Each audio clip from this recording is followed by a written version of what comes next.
What's the connection between Halloween and All Saints' Day? Well, very little, actually.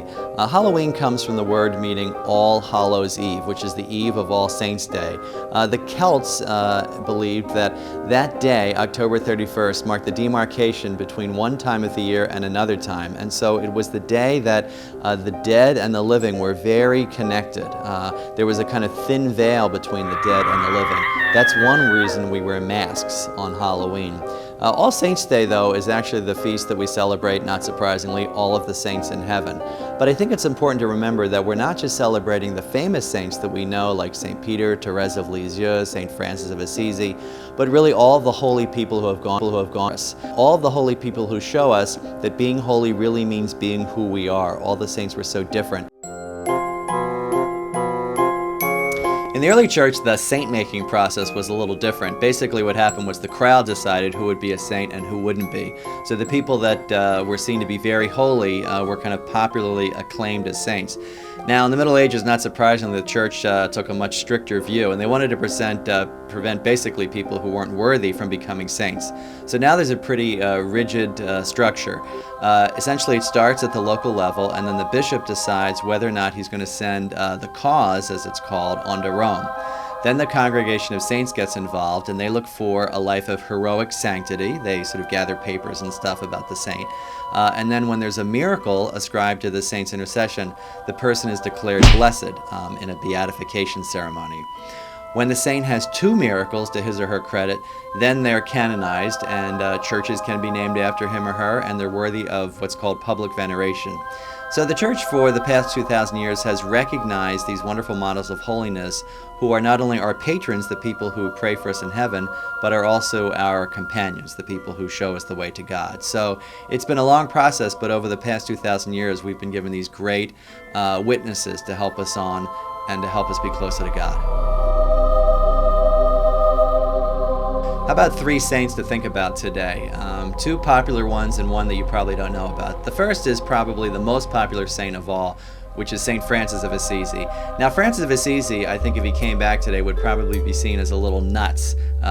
He came from a wealthy family. He decided after a conversion experience that he would not go into his father's fabric business. Instead, he threw off his clothes in the public square and symbolically said to his dad, I give it all back to you.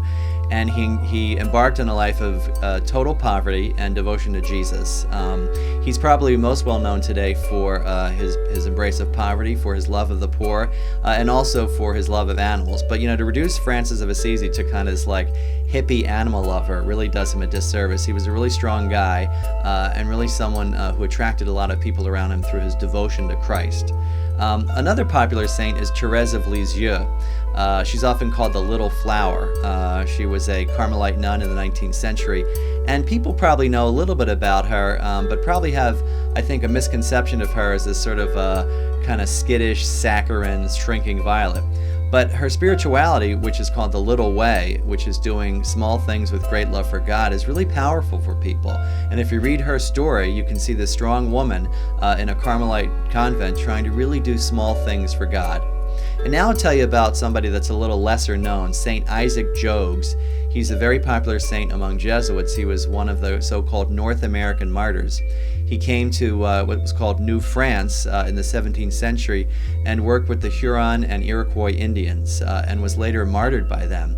His story is told more or less accurately in the movie Black Robe. It's a very inspiring story of how someone who really knew nothing about the people with whom he was working learned and worked hard to love them and really to introduce them to Christ. So there's some three saints to think about on All Saints' Day, probably living lives differently than you do, but also reminding us that being a saint just means being who you are, and that God calls us to be nothing more and, more importantly, nothing less than the people that we're called to be. What's a patron saint? Well, a patron is someone who pleads for your behalf. Now, you can have patron saints that are the saints of your name. So my patron saint is St. James, of course. But there are patron saints for specific problems and items. And they usually get to be patron saints, not because people request them, but because of something that comes from their lives. So, for example, Thomas Aquinas was in a room sleeping alongside his sister and brother when his sister was killed by lightning. which was probably pretty amazing to see and very frightening. And so Thomas Aquinas is patron saint of anybody who's afraid of lightning, since the idea is that he probably understands that. Saint Apollonia had all of her teeth pulled out, and so she is the patron saint of dentists and dentistry. St. Peter, not surprisingly, is the patron of fishermen, things like that. So things that have to do with their lives really are why people are patron saints. One of my lesser-known favorite patron saints is Mother Cabrini, the Italian-born nun who worked with immigrants. She's the patron saint of people who are looking for parking spaces because of the prayer, Mother Cabrini, please find a spot for my little machine-y. A lot of Catholics, a lot of Protestants, a lot of everybody have problems with the saints. They think that the Catholics worship the saints. Well, that's not true. We worship God. We venerate the saints. It's basically giving them respect. And really, I always tell people that the first people to tell you that they are below God would be the saints, basically. The saints I like to think of as our sort of elder brothers and sisters. They not only intercede for us, which means that they pray for us, the same way that a person would pray for us on earth. You ask the saint to pray for you in heaven. But there are companions, there are examples, and they show us different ways of living our Christian lives and leading us to God. So if anyone tells you that you're worshiping the saints, you can tell them that they're wrong. And so when you think about masks and Halloween, it's a good reminder for the next day that we don't have to wear a mask in order to be holy. We don't have to be someone else to be holy. We just need to be ourselves and be the best people we can be. So I think that's a nice connection between Halloween and All Saints' Day, and Happy Feast of All Saints.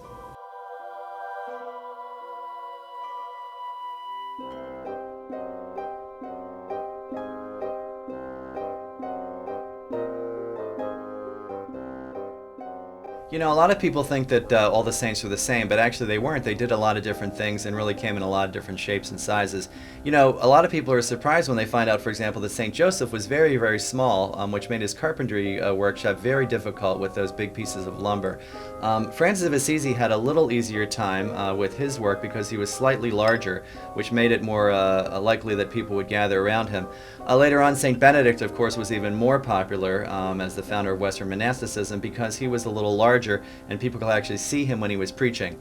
It's not surprising, of course, that Isaac Jogues was a very successful missionary, but probably the most successful saint of all, and not surprisingly, was St. Vincent de Paul, who was the largest saint that we have. And so I think when you're thinking about praying to saints, it's important to pray to someone who's not only powerful but big.